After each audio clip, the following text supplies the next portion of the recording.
Sternocleidomastoid. Sternocleidomastoid is the largest muscles of the neck, okay, and divides the triangle into two triangle, okay, anterior triangle and posterior triangle, okay, origin, okay, okay, anterior triangle, posterior triangle, okay. Next about origin, okay, origin, okay, it takes the origin of two state, okay, sternal head and clavicular head. Okay, sternal head origin from superolateral part in the front of manubrium sterni. Okay, so superolateral part in front of manubrium sterni. Manubrium sterni. Okay, clavicular head. Okay, it takes origin from medial one third of superior aspect of clavicle. So medial one third of superior aspect of clavicle. Medial one third of superior aspect of clavicle. Okay, manubrium sterni, sternal and clavicle. Medial one third of clavicle. Okay, this is sternal head. Okay, and two heads bend below the middle. In between the two heads, there is a short lesser supraclavicular fossa. Small depression of the supraclavicular fossa, which overlie internal jugular vein. Okay. Okay. Next. Okay. Insertion. The muscle is inserted. Insertion. The muscle is inserted by thick tendon into the lateral surface of mastoid process. Okay. Lateral surface of mastoid process. Lateral surface of mastoid process. Okay. From its tip to superior border by thin epineurisis into the lateral of okay. First is by thick tendon into lateral surface of mastoid process. Okay. And by thin epineurisis by thin lateral half of superior nuchal line. Okay. Superior nuchal. Mastoid superior nuchal. One is by thick tendon, other is by thick. Okay. Thin epineurisis. Okay. Next is nerve supply. Nerve supply. Okay. Spinal accessory nerve provides motor supply. Okay. Motor supply. Okay. That is 11th nerve is the motor nerve. Spinal accessory nerve. 11th nerve. Spinal accessory nerve is the motor supply. Branches from ventral ramus C2 and C3 are motor. Okay. Okay. Branches from C2 and C3 are proprioceptive. Okay. Okay. Next is blood supply. Blood supply short form SOS. Okay. Superior thyroid artery, suprascapular artery, and two branches from the occipital artery. Okay. So superior thyroid artery, suprascapular artery, and occipital, two branches from the occipital artery. Okay. Next, this action. Okay. Action. When one muscle contract, okay, they turn chin to the opposite side. Turn chin to the opposite. It can also tilt head toward the shoulder of the same. Okay, and chin to opposite side and same side to shoulder. Okay, and when both the muscles contract, right, okay, they draw head forwards. Okay, forwards as in eating and lifting. Okay, forward as in eating, lifting from below. And when the tongue scoli, they flex the neck against the resistance.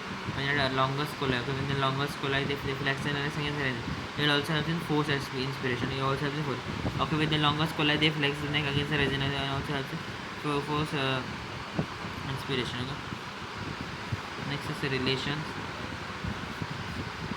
Okay, relation of the sternocleidomastoid is enclosed by investing layer of deep cervical fissure. So investing layer of deep cervical fissure. Deep cervical and pierced by accessory nerve. Okay, and by 4 sternocleidomastoid artery. Okay, and is pierced by accessory nerve. This is spinal accessory nerve and 4 sternocleidomastoid artery. 4 sternocleidomastoid artery. It has the following relations. Okay.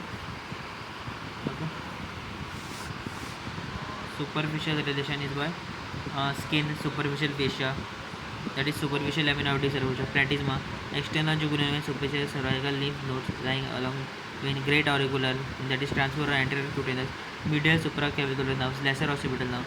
The parietal gland overlaps the muscles. Okay, I repeat: skin, superficial fascia, platysma, external jugular and superficial lymph nodes. Okay, along the vein, great auricular, the parietal glands over the muscles. Okay, and deep relation. bone joints, bone joints, mustard brush above, carotid sheath, okay, muscle like sternothyroid, omohyoid, 3 scaleni, levator scapulae, splenius capitis, longissum capitis, posterior belly gastric. There is a arteries also present, common carotid artery, internal carotid artery, external carotid artery, sternocleidomastoid arteries, 2 from the occipital artery and 1 from the superior thyroid artery and 1 the suprascapular artery, occipital artery, subclavian artery, suprascapular artery, transverse veins are there, interjugular, anterior jugular, facial, lingual, nerves are there, vagal parts of 9, 11, 12, cervical plexus is there, upper part of branchial and upper part of branchial, okay, phrenic and intracervical is there. Applied. Okay, torticularis or vrine. Torticularis vrine, okay, it is a condition in which head is bent into one side and chin is opposite to side. Head is bent into one side, chin opposite. Okay, this is because of the spasm of the sternocleidomastoid muscle and trapezius. Spasm of sternocleidomastoid muscle and trapezius. Okay, there are many varieties of torticollis within cause out of this command. Okay, there is a rheumatic torticollis because of exposure to and reflex torticollis because of inflammation or suppurative cervical lymph node which irritates spinal accessories. Okay, rheumatic torticollis which is due to exposure to cold and raw, and reflex torticollis because of inflammation supporting lymph nodes which irritates spinal accessories. Congenital torticollis because of the body. Congenital torticollis, Rhine due to shortening of the muscle fiber because of intravesical clotting of veins and cervical. Okay, Rhine due to shortening of the muscle fiber, clotting of the veins and muscle. It mainly occurs at a time of difficulty of delivery of baby. Okay, next is sternomastoid.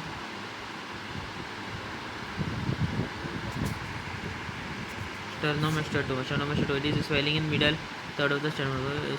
Swelling in middle third of the sternal muscle. Okay. Due to edema and ischemic necrosis caused by birth trauma. Due to edema and ischemic necrosis by birth trauma. Okay. And the last one is diagram. Okay. This is person which have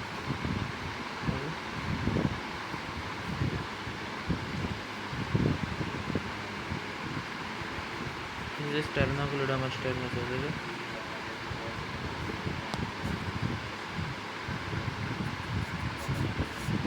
Okay. This is sternomastoid, clavicle and cleidomastoid. Okay. Let's now go to the next topic.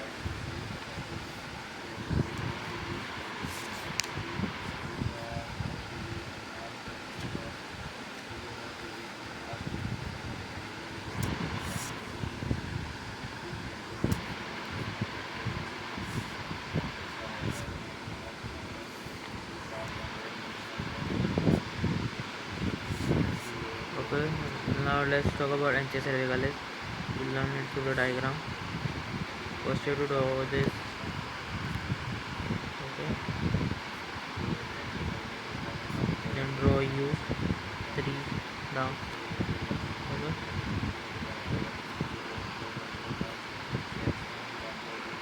Okay, so this is the ventral ramus of C1, anterior ramus of C2 and ventral ramus of C3. Okay, this is thyrohyoid, geniohyoid. This is communication and now to hypoglossal now. Okay, communication now to hypoglossal now. This is to muscles and tongue. Okay, to superior. This is okay. This is superior belly to omohyoid. This is to inferior belly of omohyoid. Okay, to sternothyroid and sternohyoid. Okay, so revise C1, C2, C3 is the ventral ramus, hypoglossal nerve, communication to hypoglossal, to tongue, to muscle. Okay, geniohyoid, thyrohyoid, superior belly of omohyoid, sternothyroid, so inferior belly of omohyoid. Okay. Distribution, there are 3 roots, superior root, inferior root, ancestral root. Superior root to superior belly of omohyoid, inferior belly to inferior belly of omohyoid, ancestral root is to sternothyroid and sternohyoid. Okay.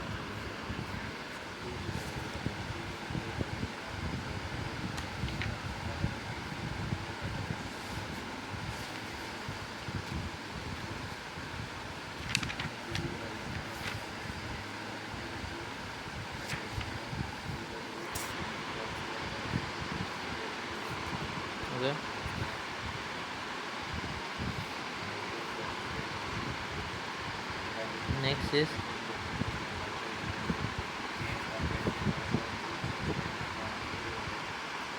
parotid gland. The parotid gland is the largest salivary gland and it weighs about 25 grams. Okay, location is situated below the external ecosystem between the ramus of mandible and sternocleidomastoid. Okay, between the ramus of mandible and the sternocleidomastoid. Okay, and when below the external ecosystem, anteriorly the gland overlaps the masseter muscles, and the skin over the gland should be supplied by greater oligolena. So skin over the gland should be supplied by greater oligolena. Okay, so let's draw a diagram for this first. Okay.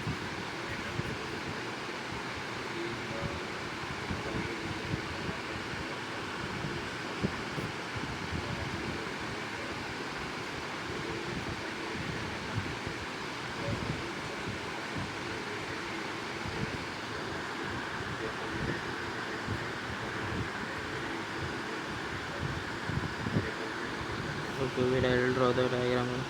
Okay, we'll take a talk about other things. First, location, as I told you, below external meatus between the ramus of and sternocleidomastoid. Entirely gland overlaps the mesodermal skin over the gland should be supplied greater oligolena. Okay, next. Okay, we will see about the more general features. About parotid capsule. Okay, investing layer of the D. So form the capsule of parotid gland. Okay, so investing layer of D fascia. क्या capsule parotid supplies by great auricular nerve. Okay, fascia splits to enclose the parotid gland. Superficial lamina is thick in azerento gland should be attached above zygomatic arch. Deep lamina is thin. They must attach to styloid process. Okay, angle as well as posterior border of the mandible and tympanic gland. So superficial lamina is thick and adherent to gland should be attached above zygomatic arch. Deep lamina is thin and remains attached to the styloid process angle as well as posterior border of the portion of the demella which extends between the thyroid process and mandible is thickened to form stylomandibular rhythm. Okay, so the process portion of the demella which is extend between the styloid process and mandible is thickened to form stylomandibular, which undergoes separation of parotid gland to form mandibular cell, which separation from cerebellum to form submandibular salivary gland. External carotid artery occupies the stylomandibular. Okay, external features as parts of parotid gland. Okay, okay. The gland resembles three-shaped pyramidal. Okay, three-shaped pyramid, all with apex pointing downwards. Okay, apex it points downwards. Okay, it has a following feature. Okay,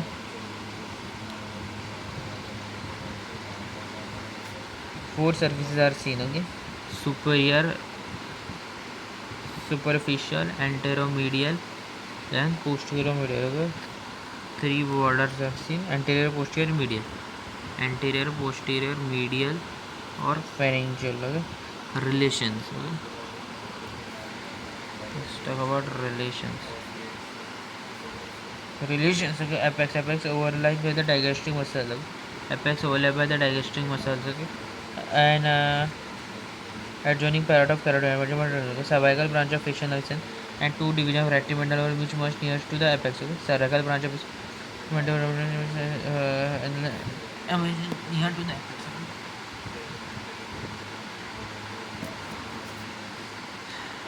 Okay, the superficial surface or base of it forms the upper end of the gland which is small in the the superior surface or base. Superior surface it forms the upper end of the gland which is small and upper end of the gland which is small and upper end of the gland which is small and lengthy. Okay, it is related to cartilaginous part of external auditometer, posterior surface, temporal malleus, superficial temporal vessel, and auriculotemporal. Okay, cartilaginous part of cartilaginous part of external auditometer. Okay, posterior surface, temporal malleus, posterior surface of temporal mandible, superior temporal vessel, auriculotemporal. Okay, and this was the superficial surface relation, apex surface, and last superficial surface relation. Superficial surface relation is the largest of all four forces. Okay, surfaces. Okay, superficial surface. It is covered with skin, superficial fascia. Okay, and superficial fascia contain anterior branches of great auricular nerve, preauricular lymph node, and posterior fibers of platypus and rhizoids. Okay, superior fascia containing anterior branches of great auricular nerve, preauricular lymph node, and posterior fibers of platypus and rhizoids. Okay, parotid fascia is thick here and adherent. Parotid fascia is thick and adherent to gland. Okay, few deep parotid lymph nodes. Few deep parotid lymph nodes in there. Okay, and then last is anteromedial. Okay, sorry, there are more anteromedial. Okay, it is grouped by posterior border of ramus of mandible. Anteromedial posterior group of ramus of mandible. It is to masseter lateral surface of the temporomandibular joint, medial pterygoid, posterior border of the rhomosome, emerging manifestation. Okay, major lateral surface of the temporomandibular joint, medial pterygoid, posterior border of the rhomosome, and the emerging branches of facial. Okay, then is posterior medial. Okay, posterior medial. If we talk about, okay, it should be molded to mustard and styler. Mustard styler process structure attached to them, so it is related to mustard with sternocleidomastoid muscles and posterior process. Styler process structure attached to it. Section carotid artery enters the gland through this surface. The artery lies deep to styler process. Okay, I repeat. Mustard process with sternocleidomastoid muscles and posterior belly of digress. Styler process with structure attached to it. Axial carotid artery enters the gland through this surface, and internal carotid lies deep to the styler process. Next is anterior border. It separates the superficial surface from the intermediate surface, and these extend to the anterior part of the superior surface of the apex. Okay, it separates superficial surface from the intermediate surface, superficial surface from the superficial and intermediate surface. Okay, this extends to the anterior part of the superficial, following the structure parotid duct, terminal branches of facial nerve, transverse facial nerve. Duct, terminal branches of facial nerve, and transverse facial nerve. Okay, in addition to this, the parotid posterior surface, it separates superficial surface from the posterior superficial portion. It overlays the sternocleidomastoid. Okay, then medial and edge of pharyngeal cavity separates the intermediate surface from the posterior middle. Intermediate surface from the posterior middle. It is related to the lateral wall of the pharynx. Okay. Now we'll draw a diagram for the relations. I know the relations are really going to.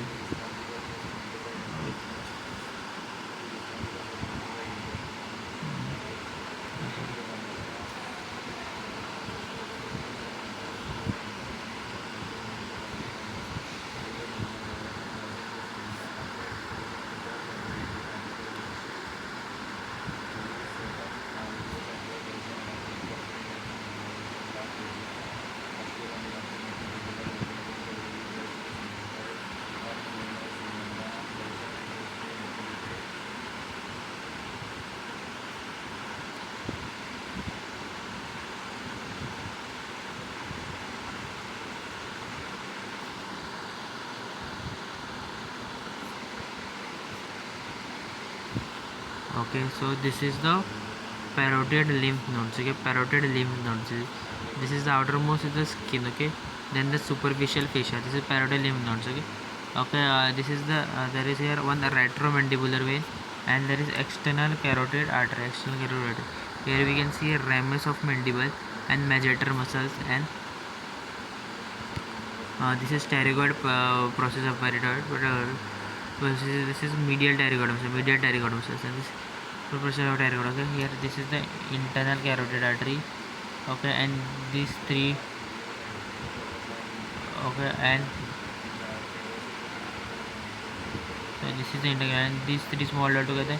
Further have 9, 10, 11 nerves. Okay, 9, 10, 11 cranial nerve. This is the internal jugular vein. This is the internal jugular vein. This is the styloid apparatus. This is posterior belly of digressive. This is the mastoid portion. This is the sternocleidomastoid muscle, which is in between.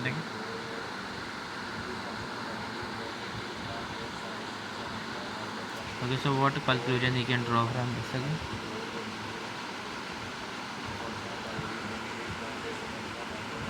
Here comes the apex. We can say.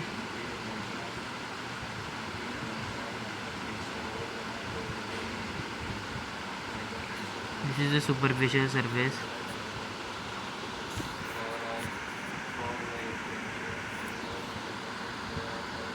This is the anteromedial surface. You can just remember by diagram. Again, this is the posteromedial. Okay. This is the apex. As I said, this is the superficial, anteromedial, posteromedial,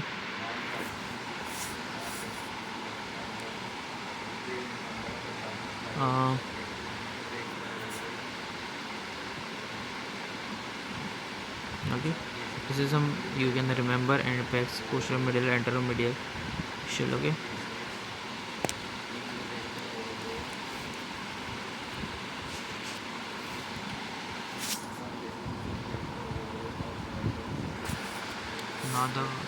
arterial supply. This is the parotid gland.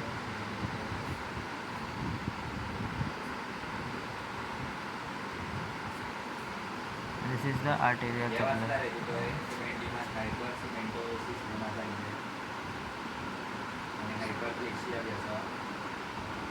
हाँ sir प्लेसिया एक हितून कितें तरी cementum non functional टुथाचेर लागता आनी एक हितून cementum खूब जनरेट जाता हायपर चड जाता आनी दुसऱ्या हितून नॉन फंक्शनल टूथ आहा तेजेर सिमेंटम खूब जाता दुसरो हायपर प्लेसिया अशें मास्टरिंगान आसा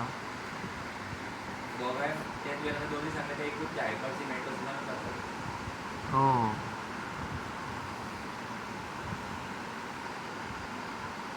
This is external carotid artery, posterior auricular artery. This is maxillary artery. This is hyperplasia म्हणजे decrease in the number of Sharp's fibers. It occurs in non-functioning teeth. अशें मास्टरिंगा वयल्यान हात दिले काय तेच रे hyperplasia occurs in non-functioning teeth and it is characterized by the decrease in the number of Sharp's fibers. म्हणजे hyperplasia. तिथून म्हणजे चड आसा. Abnormal thickening of cementum is hypercementosis. Any start करना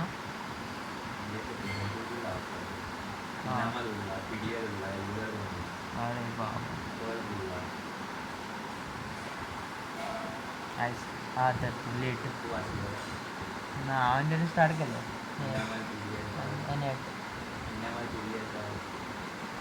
डायग्राम पळयला जनांचे थोडे उरला रे अजून ते करता this is external carotid this is the posterior auricular artery, maxillary artery, superficial temporal artery, or transverse facial artery. Transverse facial artery, maxillary artery, facial artery. Okay.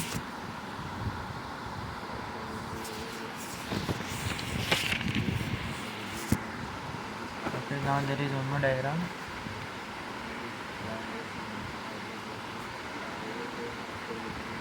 Okay, for the venous drainage. Okay. This is a retromandibular vein. हे दोन parts आसा suppose Techi overgrowth जाता पळय सिमेंटमाची तेका हे म्हणटा हायपरसिमेंटोसिस आनी suppose overgrowth improve functional quality जाल्यार तेका म्हणटा सिमेंटम हायपरट्रॉफी आनी सपोज ते फंक्शनल हेल्प करना जाल्यार तेका म्हणटा हायपरप्लेक्सिया हायपरसिमेंटोसिस फंक्शनल हेल्प करता जाल्यार सिमेंटम हायपरट्रॉफी आनी हेल्प करना जाल्यार हायपरप्लेक्सिया दोनदा असतो अशें कळ्ळें superficial temporal vein. Okay, this is there is a maxillary vein, transverse facial vein,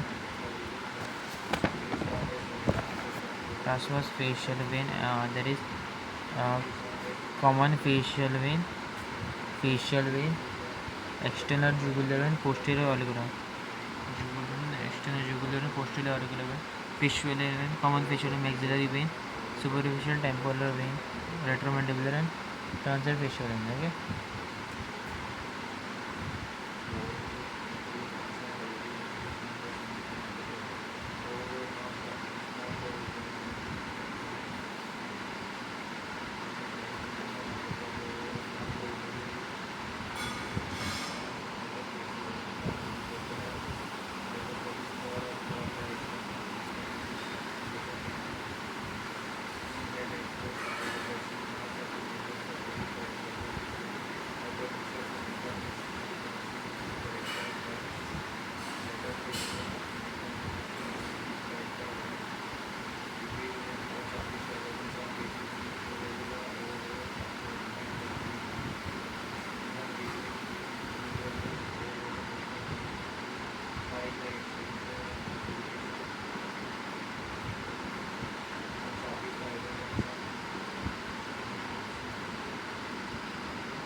Okay, so if we summarize, blood supplies by external carotid artery and its branches, and veins is by external jugular vein and internal jugular vein.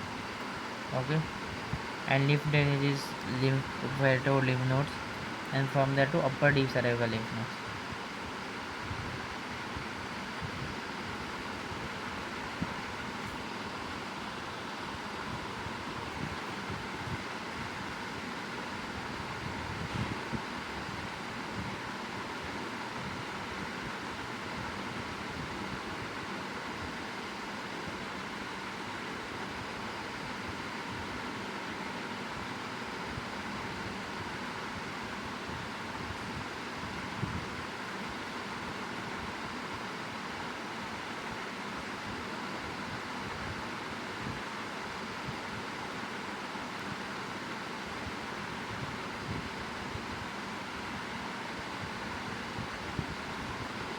Okay, nerve supply then.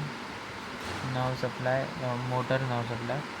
Motor nerve supply, there is parasympathetic and sympathetic. Parasympathetic are secretomotor, and they reach the gland to the auriculotemporal nerve. The preganglion in the inferior cerebral nucleus pass through the ninth nerve, its tympanic branch, tympanic plexus, and lesser petrosal nerve, and rely in the octiganglion. The postganglionic fibers pass through the auriculotemporal nerve and reach the gland. Sympathetic nerve is postganglionic, vasomotor, and they are derived from plexus middle meningeal artery. They start from the lateral horn of the T1 spinal cord. They synapse in the superior cerebral gland. The postganglionic fibers travel along the branches of external carotid axillary in their branches. Okay, I'll repeat both. Motor nerve supply. Parasympathetic nerve is a secretomotor. They reach the gland through the auriculotemporal nerve. The preganglionic fibers begin in inferior cerebral nucleus, pass through the ninth nerve. Its tympanic branch, tympanic plexus, and lesser posterior nerve, and the relay ganglion. This postganglionic fiber pass through the auriculotemporal nerve and reach the gland. Okay, sympathetic nerves are postganglionic, vasomotor, and they are derived from plexus and middle meningeal artery. This arteries are lateral horn of the segment of the spinal cord. They synapse in superior cervical ganglion. The postganglionic fibers travel on the branches of the maxillary artery. Sensory nerves come to gland from the auriculotemporal nerve. Okay? Sensory come from the auriculotemporal nerve, and parotid which is notable sensory fiber of great auricular nerve. Okay.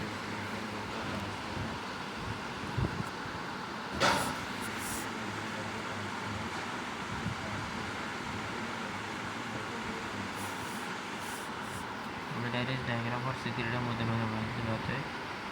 This is the here is the parotid gland. Okay, and here is the or from the there is one optic ganglion present here. Okay, optic ganglion. There is mandibular nerve through the forearm and ovale mandible nerve. This is auriculotemporal nerve, lesser petrosal nerve. Okay, tympanic.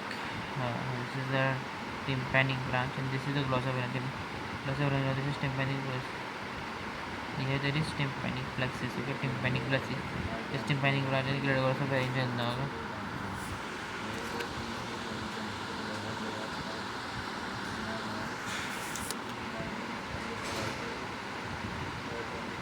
There is one more diagram.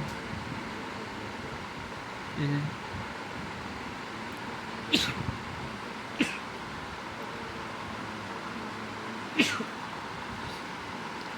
is the medulla, and there is presence of inferior salivary nucleus, and there is glossopharyngeal nerve. Okay, that's the glossopharyngeal, and this is there is one tympanic branch. Okay, and it grows in the tympanic plexus in the middle air cavity. Okay, so medulla, there is inferior salivary nucleus. From there is you can see glossopharyngeal and tympanic branch of it. Okay, and then there is middle ear cavity in the tympanic plexus. From there is lateral petrosal nerve. Okay, lateral petrosal nerve. Okay.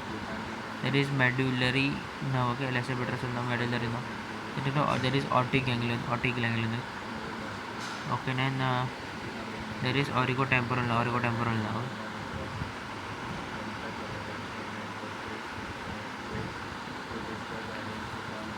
Parotid gland, okay, post-sympathetic, post-ganglionic parasympathetic, parotid fascia, great auricular nerve, C2 sympathetic, okay.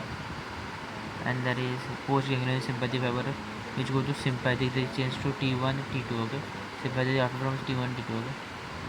Superior cervical ganglion, okay, superior cervical ganglion. There is middle meningeal artery as well.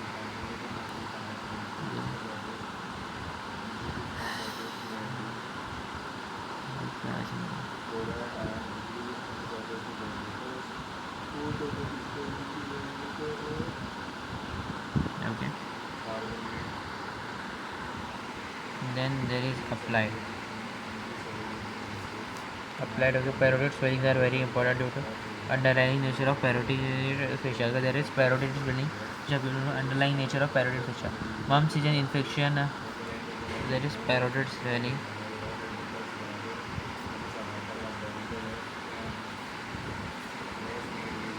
Then there is parotid. Sorry.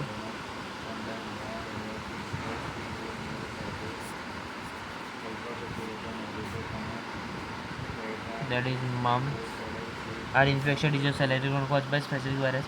Viral parotid or mumps or practically does not separate. It can lead to complications such as oropharyngitis and pancreatitis.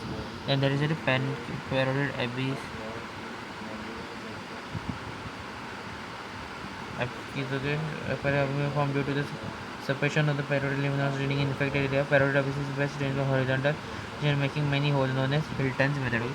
During surgical removal, the facial nerve is preserved by removing gland into two parts. First is superficial and deep part separately. The plexus of cleavage is defined by tracing nerve from behind or forwards. Mixed parotid tumor is slowly growing, lobulated, painless tumor without involvement of facial nerve. Mixed parotid gland. Okay.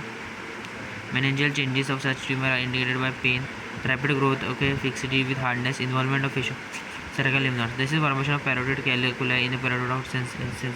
This calculi should be located by injecting radioactive dye via opening in the vestibule of mouth. Okay, this method is cyelogram. Okay, the duct is examined by the spatula of the penula palpation.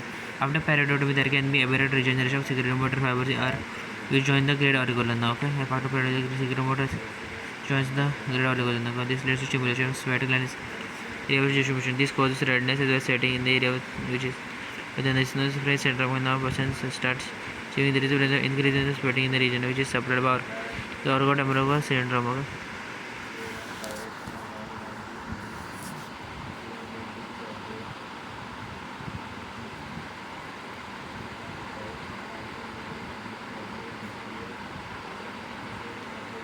Parotid duct. Okay. It is a thick wall and about 5 cm long. It emerges from the middle part of the anterior bottom, middle part of the anterior body of the gland. This runs forward slightly downward on the masseter. Okay. Due to this oblique course of the parotid running through the buccal, inflation should be prevented at the time of blowing. Okay. Duct runs forward for the short distance between buccal. Finally, parotid duct runs medially and open at the vestibule of the mouth opposite to the crown of maxillary second molar tooth. Okay.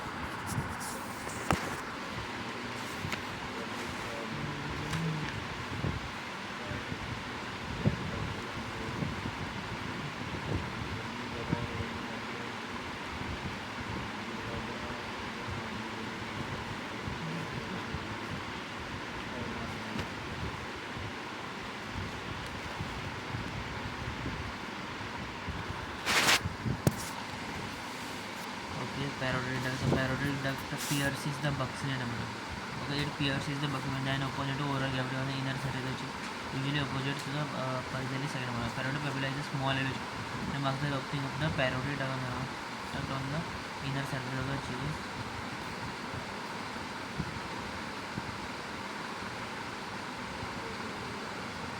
Parotid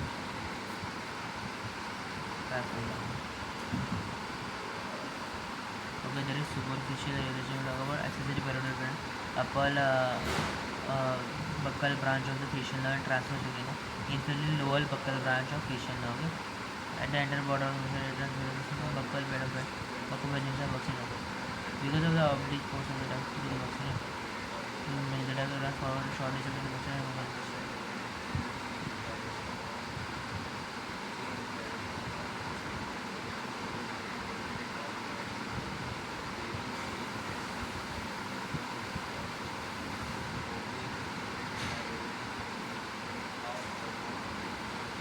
Okay, then if we talk about development,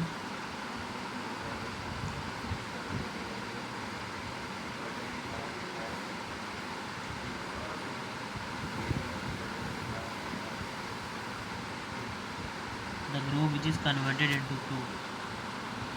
Okay, is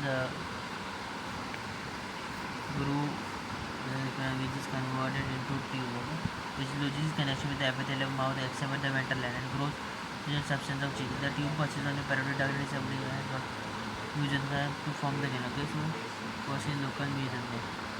Local to form the gland. Okay.